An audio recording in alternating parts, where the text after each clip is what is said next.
pahlawan yang habis berlaga di satu pertandingan lalu dieluk-elukan pakai selempang juga seperti pembebasan yang membahagiakan, lalu kemudian juga diarak dengan mobil terbuka mewah dan disambut dan dipanitiai oleh selebritas kita juga. Itu membuat karena si korban melaporkan ke Komnas Perlindungan Anak sakit hati terhadap itu, karena peristiwa itu melecehkan martabat dari korban dan sekali lagi membuat Komnas Perlindungan Anak tidak menerima itu. Ribuan anak-anak yang mengalami kejahatan seksual juga itu merasa dilecehkan, bahkan para pegiat perlindungan anak termasuk Komnas Perlindungan Anak itu dilecehkan oleh peristiwa itu, karena peristiwa atau kejadian atau apa yang dia lakukan, kekerasan seksual itu merupakan tindak pidana khusus yang tidak boleh diekspos. Ini seolah-olah dia baru pulang dari satu laga pertandingan menang gitu. Itu membuat sakit hati Komnas Perlindungan Anak dan para pegiat-pegiat perlindungan anak. Karena apa? Hampir 20 tahun kita memperjuangkan bagaimana kita memutus mata rantai kejahatan seksual itu. Jadi tidak sia-sia gitu. Ini jadi sia-sia karena apa? Bangga sekali ketika dia keluar dari penjara, walaupun kawan-kawan itu dia sudah menjalani hukuman karena kesalahannya. Kalau dalam konteks predator kejahatan seksual, dimanapun di dunia itu harus sembunyi, nggak menunjukkan diri. Maka di Indonesia itu untuk memantau seperti Saiful Jamil itu harus dipasang chip. Supaya kita tahu kemana aja dia pergi. Apakah dia akan melakukan kejahatan seksual lagi gitu loh. Oleh karena itu nanti kawan-kawan saya, Ibu Rustin sebagai Dewan Pengawas, Ibu Ima sebagai komisioner dari Komnas Perlindungan Anak yang memantau hak-hak anak di Indonesia, lalu Ibu Dia sebagai PLT Sekjen Komnas Perlindungan Anak akan memberikan komentar itu. Tapi saya ingin sampai ke pagi hari ini tegas, boikot Saiful Jamil dari seluruh tayangan-tayangan televisi, karena itu tidak mendidik, bahkan itu merusak gerakan perlindungan anak. Boikot. Dan saya minta juga stasiun-stasiun televisi, apakah production house, jangan memberikan kesempatan untuk melakukan itu. Ini kemarin baru satu hari aja sudah banyak orang menunggu, dan tayangan-tayangan televisi juga sudah. Sekali lagi dengan rasa hormat saya, tayangan televisi baik itu yang sifatnya online, baik itu yang sifatnya production house, stop, tidak ada. Yang ketiga adalah meminta masyarakat untuk menyetop, mematikan televisi ketika Saiful Jamil itu dalam program itu. Keras kita mau mengatakan itu. Karena apa? Karena ini menjadi sia-sia perjuangan Komnas Perlindungan Anak dan pegiat-pegiat perlindungan anak untuk memutus mata rantai kekerasan terhadap anak. Ya, boikot. Saya minta kepada masyarakat boikot semua tayangan-tayangan Saiful Jamil yang dimuat atau disiar di beberapa media, termasuk televisi dan media online dan seterusnya. Meminta pada masyarakat untuk tidak menonton, mematikan televisi itu ketika itu muncul. Yang ketiga, dengan rasa hormat saya, production house, televisi-televisi kita jangan hanya sekedar mencari keuntungan dan rating, harus bersifat edukatif. Oleh karena itu, televisi-televisi kita untuk sementara ini untuk tidak memberikan kesempatan apapun yang akan dilakukan oleh televisi kepada Saiful Jamil. Itu tegas.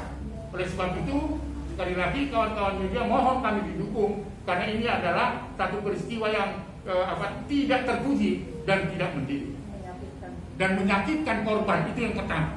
Karena setelah tayangan itu korban pada saat mengadu di Komnas Perlindungan Anak itu usianya 16 tahun. Tapi karena Saiful Jamil itu dihukum sangat minimal ya.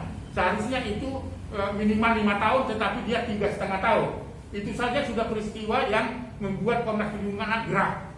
Karena Undang-Undang Perlindungan Anak mengatakan bahwa minimal para predator kejahatan seksual itu adalah 5 tahun. Ini 3,5 tahun. Itu sedangkan korban yang kedua sudah kecewa, sudah sakit hati. Bahkan ribuan anak-anak yang mengalami kejahatan seksual itu juga sangat sakit hati terhadap tayangan itu. Saya kira itu sedikit statement saya secara tegas saya bisa ditambahkan oleh Ibu Rusi. Oke, selamat pagi. Salam sehat. Assalamualaikum warahmatullahi wabarakatuh. Saya seorang ibu, saya seorang perempuan. Saya kecewa juga pada seorang yang bernama Inul Daratista yang mengatakan bahwa dia tidak suka Saiful Jamil dibully. Saya cuma pengen tanya sama Bu Inul, kalau anak Anda menjadi korban, apakah Anda juga akan bicara seperti itu? Tolonglah kita semua berempati. Kami di sini bukannya menghalangi yang namanya Bapak Saiful Jamil itu mencari nafkah. Monggo, semua orang butuh hidup, tapi janganlah di televisi atau di medsos-medsos yang bisa ditonton oleh ratusan juta orang Indonesia.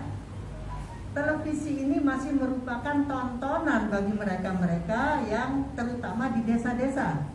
Dan bisa dibayangkan apa yang ada di benak mereka semua ini. Wah, kalau gitu nggak apa-apa. Seperti Saiful Jamil, paling juga 3,5 tahun keluar. Habis itu panggung sudah disediakan oleh televisi.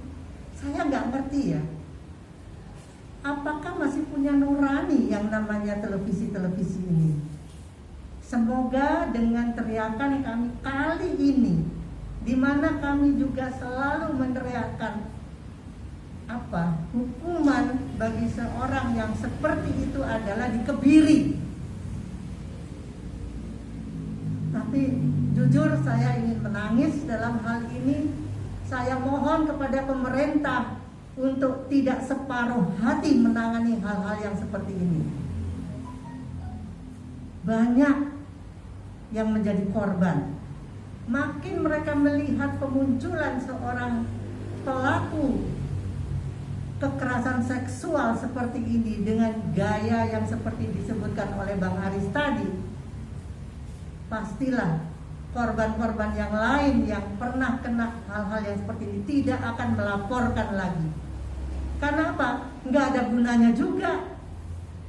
Toh mereka nanti juga bebas, nyaman. Yang artis bisa menjadi artis, nah itu yang sangat mengerikan sekali.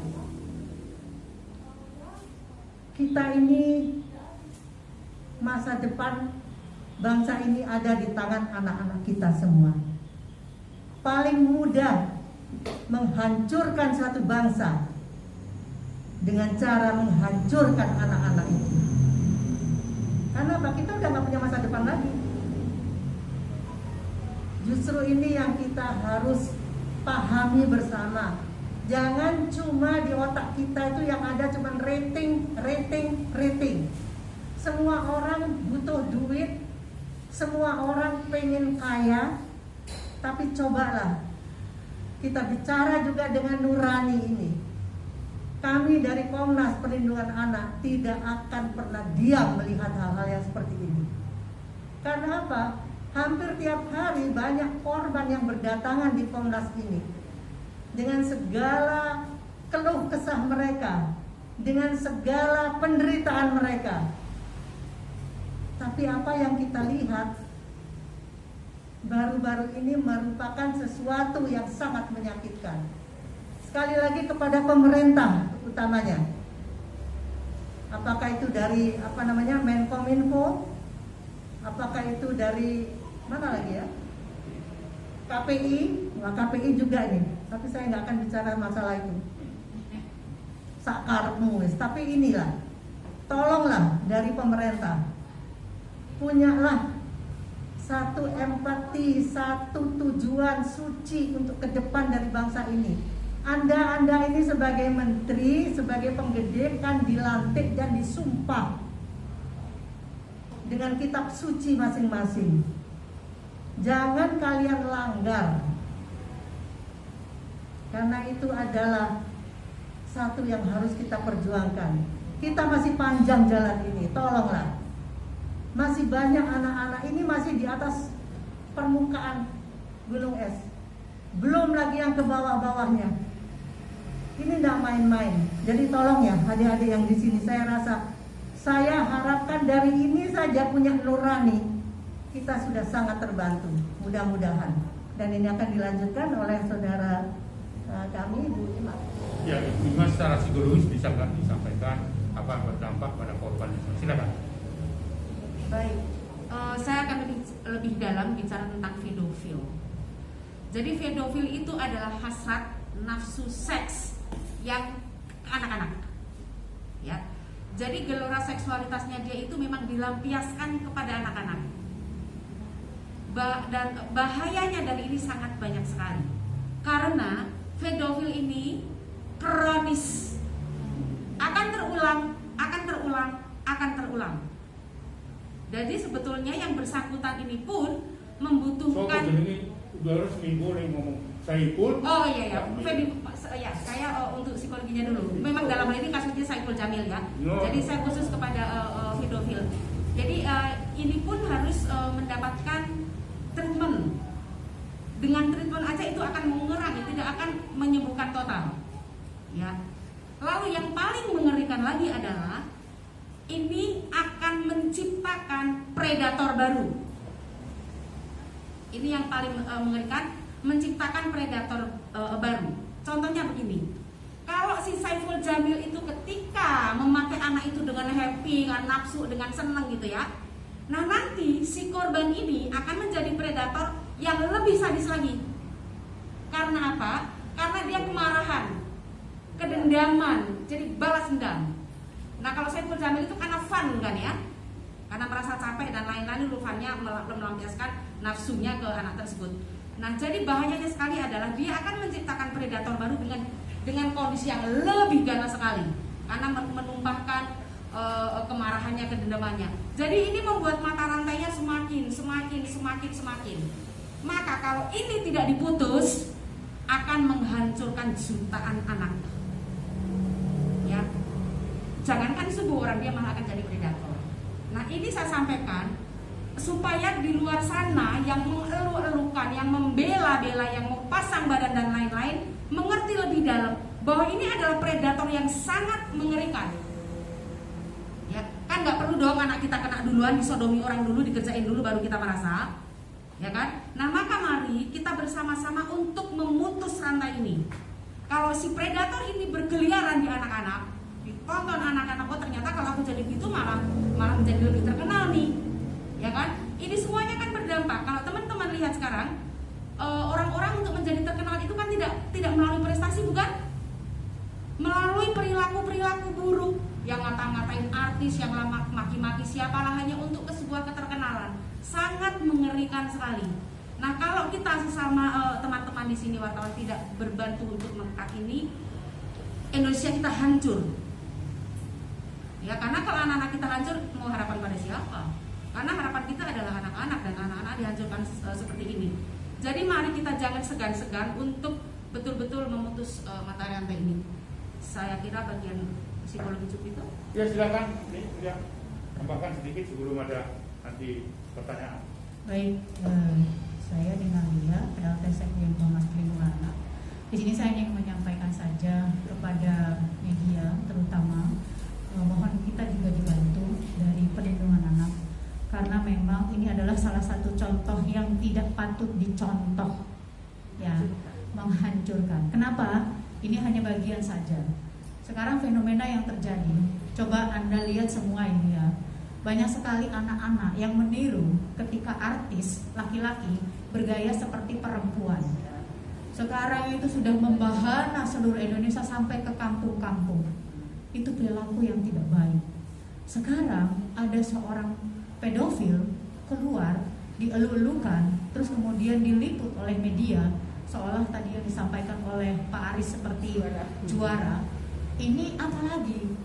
Ini contoh yang memang tidak patut diliput, tidak patut disiarkan. Dan kalau memangnya ada teman-teman artis yang membela, lihatlah dulu korban-korban anak-anak yang menjadi kekerasan seksual itu. Sampai hari ini kita semua di sini masih trauma healing itu masih terus dilakukan, dan itu bukan jangka waktu yang sebentar. Sementara seorang Saiful Jamil dihukum 3,5 tahun, korbannya saja belum selesai disembuhkan. Ini dia sudah keluar, lalu terus kemudian dielulukan seperti seorang pahlawan. Nah, kami mohon bantuannya kepada siapapun. Kita tidak membenci pribadinya, tetapi perilakunya yang harus sama-sama tidak bisa diteladankan. Anak-anak sekarang krisis keteladanan. Jadi mohon kepada media, kepada pemerintah, ayo sama-sama mulai hari ini, mulai saat ini membangun Indonesia, memberikan contoh yang baik untuk anak-anak Indonesia. Terima kasih. Sekian dari saya. Ya, baik. Terima kasih Bu Lia, Ibu Ima, Ibu Rustin. Nah, kesempatan untuk kawan-kawan misalnya ada apakah klarifikasi, apakah pertanyaan,